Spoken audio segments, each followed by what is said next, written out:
Everyone, welcome back to my YouTube channel study with Poonam. I hope आप सभी लोग अच्छे होंगे और अपनी तैयारी को बेहतरीन तरीके से कर रहे होंगे। आज के इस वीडियो में हम सीटेट के पेपर फर्स्ट के लिए ईवीएस से महत्वपूर्ण क्वेश्चन करेंगे, जो सीटेट के लिए अत्यंत महत्वपूर्ण है। ये सारे क्वेश्चन प्रीवियस ईयर में पूछे गए हैं। तो चलिए पहला क्वेश्चन देखते हैं। पहला क्वेश्चन है, समुदाय एक महत्वपूर्ण शिक्षण और अधिगम संसाधन है क्योंकि यह सस्ता और सुलभ है। बी है, बुजुर्ग लोग बुद्धिमान हैं और उनके पास समय है। सी, यह वास्तविक परिस्थिति में सीखने का अवसर प्रदान करता है। डी है, कोई भी समुदाय में उपलब्ध समस्त ज्ञान को बिना आलोचना के स्वीकार कर सकते हैं। तो इसमें आपका सही होगा ऑप्शन सी। ऑप्शन सी सही होगा। समुदाय एक महत्वपूर्ण शिक्षण और अधिगम संसाधन है क्योंकि यह वास्तविक परिस्थितियों में सीखने का अवसर प्रदान करता है। इसके साथ ही बच्चे में अन्य कौशल का विकास होता है। समुदाय से बच्चे में अन्य कौशल का विकास होता है।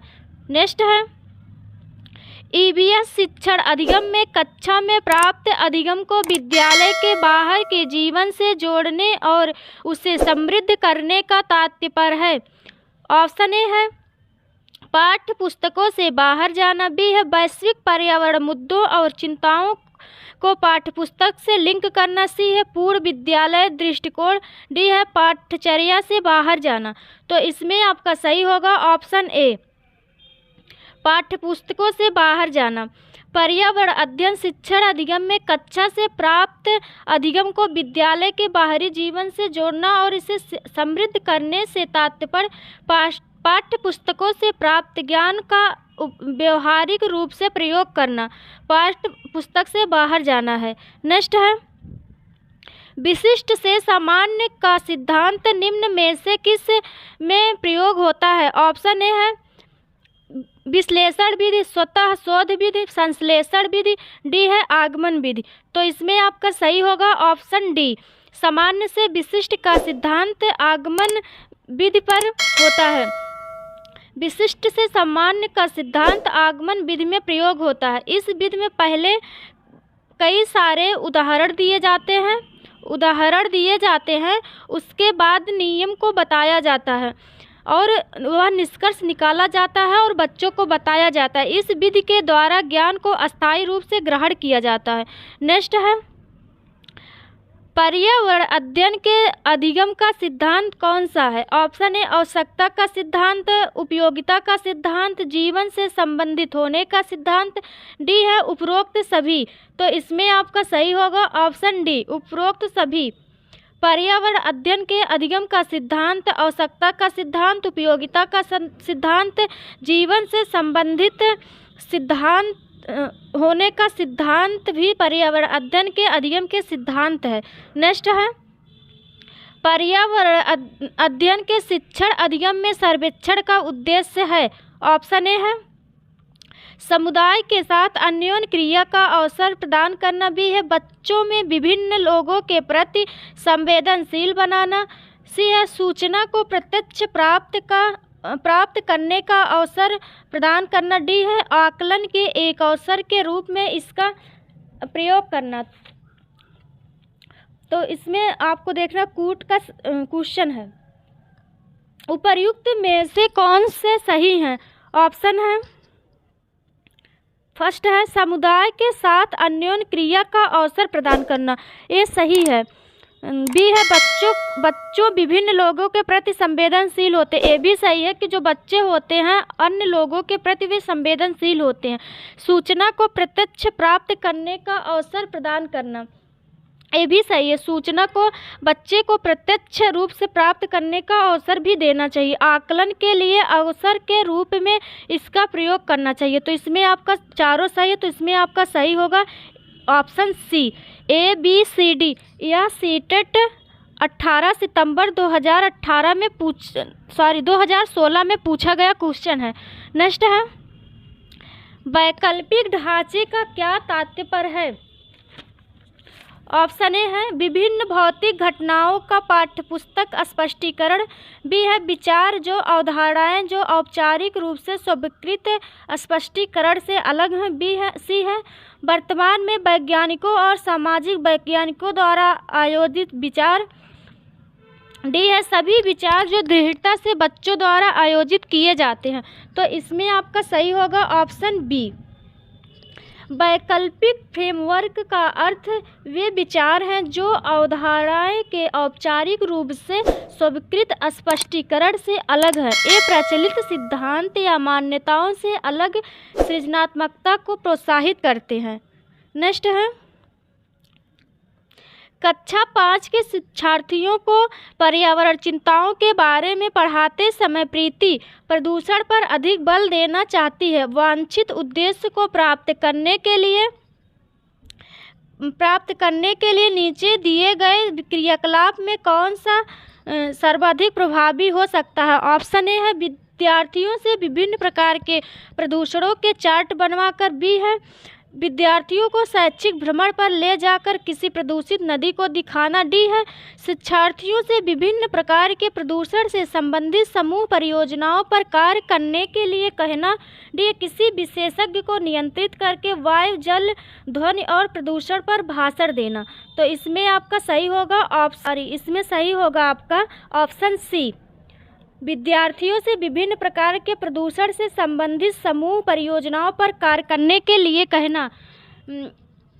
इसमें कक्षा 5 के विद्यार्थियों को पर्यावरणीय चिंताओं के बारे में पढ़ाते समय प्रीति को शिक्षार्थियों से प्रदूषण से संबंधित कुछ प्रश्न तथा प्रदूषण पर चर्चा करना चाहिए तथा प्रदूषण से संबंधित परियोजनाओं पर कार्य करने को कहना अधिक प्रभावी होगा। तो इसमें आपका सही होगा ऑप्शन सी। नेक्स्ट है पर्यावरण जागरूकता को बढ़ावा देने के उद्देश्य से निम्नलिखित में से कौन सी प्रतियोगिता का आयोजन किया जाता है। Option A green Olympiad. B है वन महोत्सव। सी है पर्यावरण संबंधी प्रदर्शनी। डी है पर्यावरण दिवस से समारोह। तो इसमें आपका सही होगा ऑप्शन ए ग्रीन ओलंपियाड। पर्यावरण जागरूकता को बढ़ावा देने के उद्देश्य से ग्रीन ओलंपियाड प्रतियोगिता का आयोजन किया जाता है। इसका आयोजन थेरी TERY द्वारा किया जाता है। थेरी का फुल फॉर्म पूछ सकता है। इसका फुल फॉर्म है the energy and resource institute. The energy and resource institute. Next है स्कूलों में पर्यावरण के प्रति जागरूकता लाने हेतु छात्रों की मानसिकता में बदलाव लाने में कौन सी रणनीति कारगर सिद्ध होगी। ऑप्शन ए खेल प्रतियोगिता का आयोजन। बी है पाठ्यक्रम में बदलाव तथा गैर शैक्षणिक तथा रचनात्मक क्रियाकलाप को शामिल करना। सी परीक्षा के माध्यम से। डी है इनमें से कोई नहीं। तो इसमें आपका सही होगा ऑप्शन बी। छात्रों में पर्यावरण के प्रति रूप जागरूक करने के लिए पाठ्यक्रम में बदलाव करना और गैर शैक्षणिक रचनात्मक क्रियाकलाप को शामिल करना। नेक्स्ट है पर्यावरण अध्ययन में क्षेत्र भ्रमण का मुख्य उद्देश्य होता है। ऑप्शन ए पिकनिक मनाना, मनोरंजन, प्रत्यक्ष अनुभव। डी है सरकारी योजना का निर्वाह। तो इसमें आपका सही होगा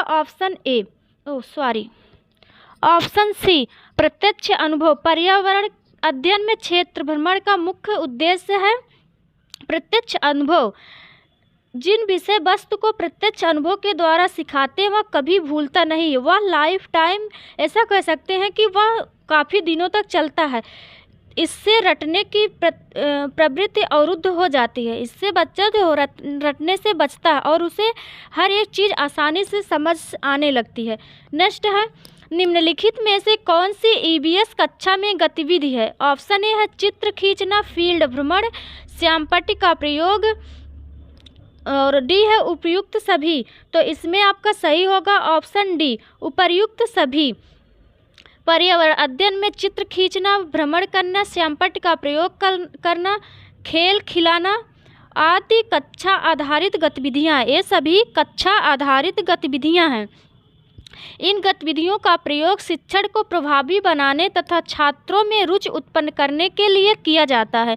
नेक्स्ट है पर्यावरण अध्ययन की एक कक्षा में शिक्षार्थियों से उनकी गर्मी की छुट्टियों में किए गए भ्रमण पर बातचीत कर रहा है, क्योंकि ऑप्शन ए विद्यार्थियों से प्राप्त सूचना पाठ्यक्रम पूरा करेगी, बी है जिज्ञासु बच्चे राष्ट्र निर्माण के लिए आवश्यक है, सी है विद्यार्थियों के अनुभव ज्ञान रचना का आधार है, डी है वह अपना समय बिताना चाहता है। तो इसमें आपका सही होगा ऑप्शन सी, पर्यावरण के अध्ययन में भ्रमण करना एक दृश्य शिक्षण सामग्री के अंतर्गत आता है जो वास्तविक जीवन के अनुभवों के आधार पर विद्यार्थियों की ज्ञान के रचना में वृद्धि में सहायक होती है। तो पर्यावरण अध्ययन में क्षेत्र भ्रमण करना वास्तविक अनुभवों पर आधारित होता है। नेक्स्ट है पर्यावरण शिक्षण को बाल केंद्रित बनाने हेतु प्रभावशाली विधि निम्न में से कौन है? ऑप्शन ए भ्रमण, बागवानी, समूह कार्य, डी है इनमें से सभी। तो इसमें आपका सही होगा ऑप्शन डी, इनमें से सभी। पर्यावरण को बाल केंद्रित शिक्षा बनाने हेतु सबसे पहले उपयुक्त विधि भ्रमण, बागवानी एवं समूह कार्य। इस विधि के अंतर्गत बालक उत्सुकतापूर्वक शिक्षा ग्रहण करता है। नेक्स्ट है पर्यावरण अध्ययन के शिक्षक के रूप में चिड़ियाघर के भ्रमण का आयोजन करने का मुख्य उद्देश्य होना चाहिए। ऑप्शन ए है शिक्षा की गुणवत्ता के बारे में अभिभावक को संतुष्ट करना, बी है शिक्षार्थियों को आनंद और मज़ा उपलब्ध कराना, सी है नित्य शिक्षण कार्यक्रम की एकरसता को बदलना, डी है शिक्षार्थियों को सक्रिय अधिगम अनुभव उपलब्ध कराना। तो इसमें आपका सही होगा ऑप्शन डी, शिक्षार्थियों को सक्रिय रूप से अधिगम अनुभव का उपलब्ध कराना। पर्यावरण अध्ययन के शिक्षक के रूप में चिड़ियाघर के भ्रमण का आयोजन करने का मुख्य उद्देश्य यह होना चाहिए कि शिक्षार्थियों को सक्रिय अधिगम अनुभव उपलब्ध कराया जाए। अगर ईवीएस में क्वेश्चन पूछा जाता है पर्यावरण से क्षेत्र भ्रमण हो गया या पर्यावरण के प्रति बच्चों को जागरूक करना, अगर ऑप्शन में सक्रिय अनुभव है तो आप उस पर मतलब एक की पॉइंट है सक्रिय अधिगम अनुभव, एक की पॉइंट आप उस पर टिक मार दीजिए, एकदम सही होगा। और ये क्वेश्चन आपका 2013 में पूछा गया है। नेक्स्ट है प्राथमिक स्तर वृक्षों के संरक्षण की संकल्पना के बारे में विद्यार्थियों को संवेदनशील बनाने के लिए नीचे दिया गया कौन सा क्रियाकलाप उपयुक्त नहीं है? आपसे पूछा नहीं है।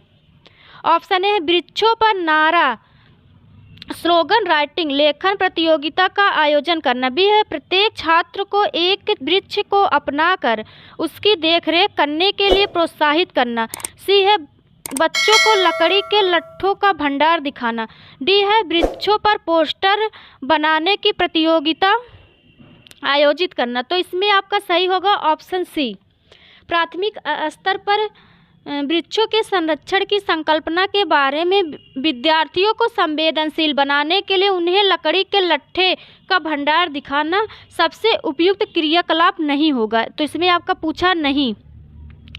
बच्चे वृक्षों पर नारा लेखन प्रतियोगिता का आयोजन करना ये पॉजिटिव है। बच्चों को जैसे जो बच्चे होते हैं वो तो बहुत सारे वृक्ष को ना देख सकते हैं तो उनको पता भी नहीं रहेगा, इसके लिए उनको स्लोगन राइटिंग करवाना और प्रत्येक छात्र को एक वृक्ष अपनाकर उसकी देख वह मतलब उसको डेली देखेगा और उसका देख रेख करेगा। और सी है वृक्षों पर पोस्टर बनाने की प्रतियोगिता का आयोजन करना, ये भी एक पॉजिटिव है कि बच्चे वृक्ष को देखें और उस पर पोस्टर बनाना मतलब उसके बारे में वो मतलब ड्राइंग करें। तो इसमें आपका सही होगा ऑप्शन सी, यही नहीं है। तो ये आज के महत्वपूर्ण ईवीएस से क्वेश्चन थे। हम लोग आगे ऐसे और ही प्रैक्टिस करेंगे। अगर आप लोग को ये वीडियो अच्छी लगती है और लगता है या पेपर के लिए हेल्पफुल रहेगा तो आप इसके लिए चैनल को सब्सक्राइब, वीडियो को लाइक शेयर कर दीजिए। Thank you so much.